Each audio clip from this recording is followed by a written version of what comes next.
ये जितने ढीठ सरकार है, मुझे लगता नहीं एक घेराव से ही सुने, क्योंकि हम कितने सालों से घेराव तो हम भी करते ही आ रहे हैं। लेकिन हाँ, बार बार इनके ऊपर प्रहार करना है, इनको बताना है कि ये जो है अब हम सहेंगे नहीं। युवा सड़कों में है और वो घेराव कर रहे हैं, अच्छी बात है, लेकिन ऐसे घेराव चलते रहेंगे, एक घेराव से बात रुकेगी नहीं। लगातार ये ऐसे घेराव होने चाहिए जिसमें हम पेपर लीक माफिया के खिलाफ, धर्मेंद्र प्रधान के खिलाफ, बल्कि उसका इस्तीफा नहीं, हम आगे ये भी कह रहे हैं कि सिस्टम को अकाउंटेबल बनाने की जरूरत है, सिस्टम को ठीक करने की जरूरत है। तो इशू ये है कि Dharmendra Pradhan paper leak mafia देश में चला रहा है, उसके कारण देश का नौजवान सुसाइड कर रहा है, मेंटल ट्रॉमा में है।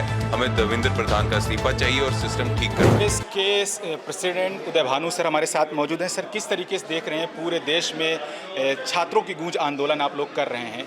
अब तक करीबन 50 से ज़्यादा रैलियां आप लोगों ने की हैं, लेकिन मीडिया उतना दिखा नहीं रहा है। किस तरीके से इस पूरे मीडिया को देखते हैं? मीडिया क्यों दिखाएगा? जो मेन स्ट्रीम मीडिया है वो उन लोगों का है जिनको अंडमान निकोबार में ज़मीनें दी जा रही हैं, जिनको छत्तीसगढ़, मध्य प्रदेश में जिनके लिए वन कट के माइनिंग का काम हो रहा है, देश जिनके लिए बेचा जा रहा है और जिनको और अमीर किया जा रहा है। मीडिया हैंडल उन्हीं के तो है, मीडिया मेन स्ट्रीम उन्हीं का तो है। वो क्यों दिखाएंगे अपने फंडर की, जो लोग उनको, जो मोदी जी उनको इतना अमीर बना रहे हैं दिन ब दिन, उनकी बुराइयां क्यों बताएंगे? लेकिन हाँ, मीडिया की ज़रूरत नहीं है। हम छात्रों, युवाओं के बीच हैं, दिन रात काम कर रहे हैं। छात्रों की गूंज जो कैंपेन है उसको लेकर काम कर रहे हैं और बहुत पॉजिटिव जो है रिस्पांस छात्रों, युवाओं से मिल रहा है।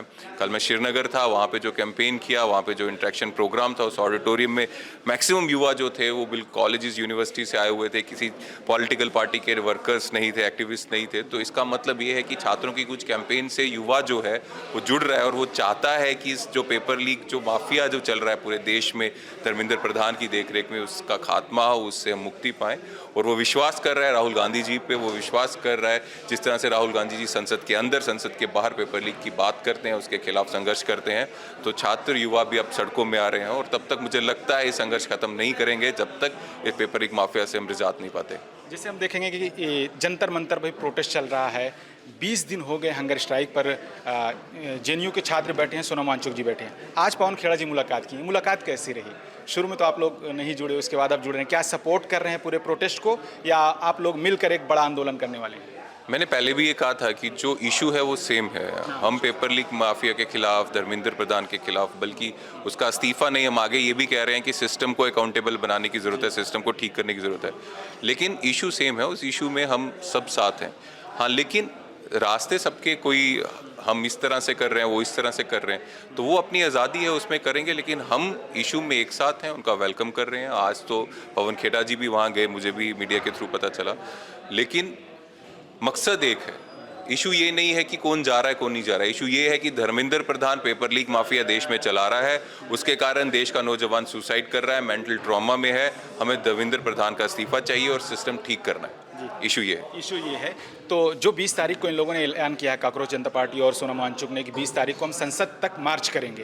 क्या आईयूआईसी और एनएसवाई मिलकर कांग्रेस जनता पार्टी के साथ संसद तक मार्च करेंगे, या अकेले आप लोगों का प्रोग्राम रहेगा? हमारा 9 अगस्त को संसद घेराव है। 9 अगस्त को जब हमारा 1 अगस्त को सारे जो 28 सिटीज़ हैं छात्रों की गूंज, वहाँ पे कलेक्टर घेराव के बाद 9 अगस्त का हम अपील कर रहे हैं और उसमें पूरे देश के युवाओं को बुला रहे हैं संसद मार्च करने के लिए, संसद घेराव करने के लिए। और ये होना चाहिए। ये जितने ढीठ सरकार है, मुझे लगता नहीं एक घेराव से ही सुधरे, क्योंकि हम कितने सालों से घेराव तो हम भी करते ही आ रहे हैं। लेकिन हाँ, बार बार इनके ऊपर प्रहार करना है, इनको बताना है कि ये जो है अब हम सहेंगे नहीं। युवा सड़कों में है और वो घेराव कर रहे हैं, अच्छी बात है, लेकिन ऐसे घेराव चलते रहेंगे, एक घेराव से बात रुकेगी नहीं। लगातार ये ऐसे घेराव होने चाहिए जिसमें कांग्रेस, यूथ कांग्रेस, एनएसयू भी शामिल है। जी उदय जी, हम ये जानना चाहेंगे, जैसे जौहर यूनिवर्सिटी पर की 8 इमारतों पर बुलडोजर चलाने की बात की जा रही है, वहाँ भी छात्र पढ़ते हैं, 3000 बच्चे वहाँ भी पढ़ते हैं, उन बिल्डिंगों में भी पढ़ाई होती है। अब बुलडोजर चलाने की बात चल रही है अवैध बताकर, इस पर कुछ कहना चाहेंगे आप? शेड्यूल 6 की ज़मीन, यहाँ पे 1 इंच ज़मीन नहीं ले सकते, एक छोटा सा पौधा तोड़ नहीं सकते। अंडमान निकोबार में वहाँ पे करोड़ों पेड़ कट रहे हैं क्योंकि अडानी साहब का वहाँ होटल्स, कैसीनोज बने। वहाँ कोई क्राइम नहीं हो रहा, वहाँ देश का पर्यावरण ख़त्म हो रहा है, लेकिन कोई आवाज़ नहीं उठा रहा। नरेंद्र मोदी जी को उससे कोई फ़र्क नहीं पड़ता, क्योंकि उनके फंडर हैं, पैसा देते हैं उनको इलेक्शन लड़ने के लिए, एमएलए खरीदने बेचने के लिए। और कितनी जगहें हैं वन के वन काट रहे हैं क्योंकि अडानी की माइनें चलें। और यहाँ पे यहाँ इंस्टीट्यूट चल रहा है उसको तोड़ने का काम कर रहे हैं। इसलिए एजेंडा एक ही है बीजेपी सरकार और नरेंद्र मोदी का कि जो अमीर है, जो उनके फंडर हैं, उनको और अमीर करते जाओ और बाकियों के ऊपर बुलडोजर चलाओ। जवाहर यूनिवर्सिटी को लेकर आप क्या बोलना चाहेंगे? जवाहर खास तौर से जिस तरीके से गलत है ना, यहाँ पे वही तो मैं बोल रहा हूँ। एक तरफ आप देश का पर्यावरण खत्म कर रहे हो, वहाँ पे अंडमान निकोबार आइलैंड्स में करोड़ों पेड़ काट रहे हो क्योंकि आपका एक आदमी जो है वहाँ पे होटल्स और कैसीनोज खोले, और यहाँ पे जितने छात्र स्टूडेंट्स पढ़ रहे हैं उस बिल्डिंग को आप तोड़ रहे हो, तो वहाँ आप देश को बेच रहे हो, वो आपको चलता है। और यहाँ पे देश के छात्र पढ़ रहे हैं, वो इंस्टीट्यूट्स की वो बिल्डिंग आप काट रहे हो, तो आपकी नीयत साफ है ना, आपको सिर्फ पैसा दिख रहा है। आपको जो पैसा दे रहा है उसके लिए आप देश बेच दें, भारत माता की छवि जितनी मर्जी खराब हो जाए, आपको कोई फर्क नहीं पड़ने वाला, आपको बस पैसा चाहिए और कुछ नहीं। करप्शन का सिंबल बन के रह चुकी है ये नरेंद्र मोदी सरकार। एक लास्ट सवाल लेंगे, जिस तरीके से राम मंदिर में चोरी हुई, क्या कांग्रेस पार्टी और IYC-NSY इसको घर घर तक ये मुद्दा लेकर जाएंगे? क्योंकि आस्था से जुड़ा मुद्दा है और आस्था के नाम पर ही बीजेपी सरकार सत्ता में आई। बिल्कुल लेके जाएगी, यहाँ मुझे लगता है लेके जाना चाहिए और हम करेंगे, क्योंकि मैं तो अभी प्रयागराज गया था, इसके रिलेटेड मैंने प्रेस कॉन्फ्रेंस भी किया था। क्योंकि ये लोग प्रभु राम के नाम पे राजनीति करते थे, हम सब जानते हैं, लेकिन प्रभु राम के नाम पे जो चंदा चढ़ावा आता है उसकी चोरी भी करते हैं, ये भी अब सामने आ गया है। तो ये लोग भगवान के नाम पे जो चढ़ावा आता है उसकी चोरी करके अपने घर में भरते हैं। तो ये सनातन धर्म, हिंदुओं का जो धर्म है, उसके से ज़्यादा बेइज्जती और कोई कर नहीं सकते, छवि खराब करने की कोशिश कर रहे हैं। इसलिए इससे ऑफ कोर्स ये इससे बड़ा पाप कोई हो नहीं सकता। बहुत शुक्रिया सर, बात थैंक यू।